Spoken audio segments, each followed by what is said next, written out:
I mean, I kind of want to talk about the flip side to code switching, which is what Chanel, I think, calls being shelternized, which is you become the place where you are. Could you maybe tell me a little bit about how the environment of the homeless shelter and that social context was impacting people's behavior, their way of engaging with the world, their psychology? We talked a bit about it with like that kind of hyper alertness, but other ways perhaps.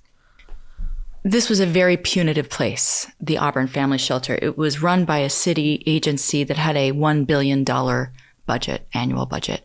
And yet no one would come and fix the sink that dripped every night that kept Dasani awake, to the point that this 11-year-old girl, typical for her, figured out how to be the plumber, and she fixed it herself.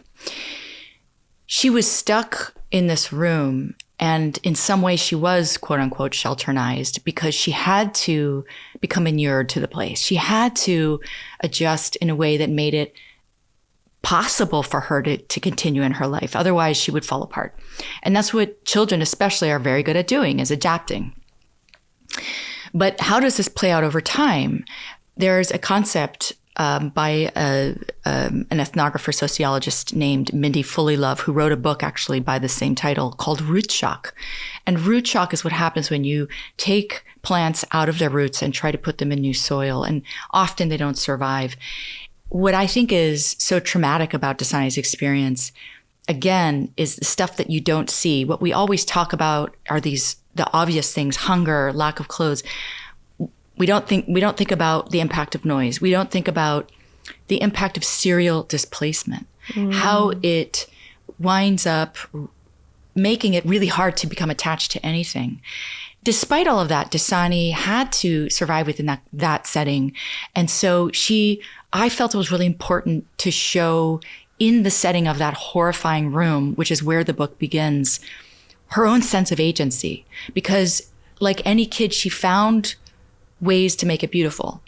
She and her siblings reached up to the lamp on the ceiling and colored it with crayons to kind of make it look less dark. She'd wake up every day and go out to her window and look at the Empire State Building. She was constantly finding, but the most disturbing to some people, to the uninitiated, to outsiders, fact of that opening scene was that she delighted so much in killing the mice.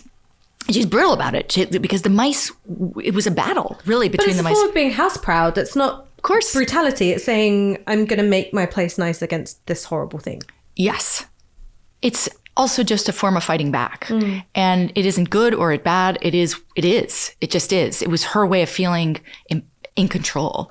But the animal lover who reads that says, oh, how could she, but actually, well, how could she kill 12 mice a week with her siblings? She had this very colorful quote. It's in the beginning, and we smash their eyes out with sticks. We do this, we do that. It was very, very graphic. But I felt that was, whether you like it or not, you can't judge it unless you know what it's like to wake up with mice pellets in your face, or to see rat bites, in fact, on her baby sister's arm, which she did. It's a war.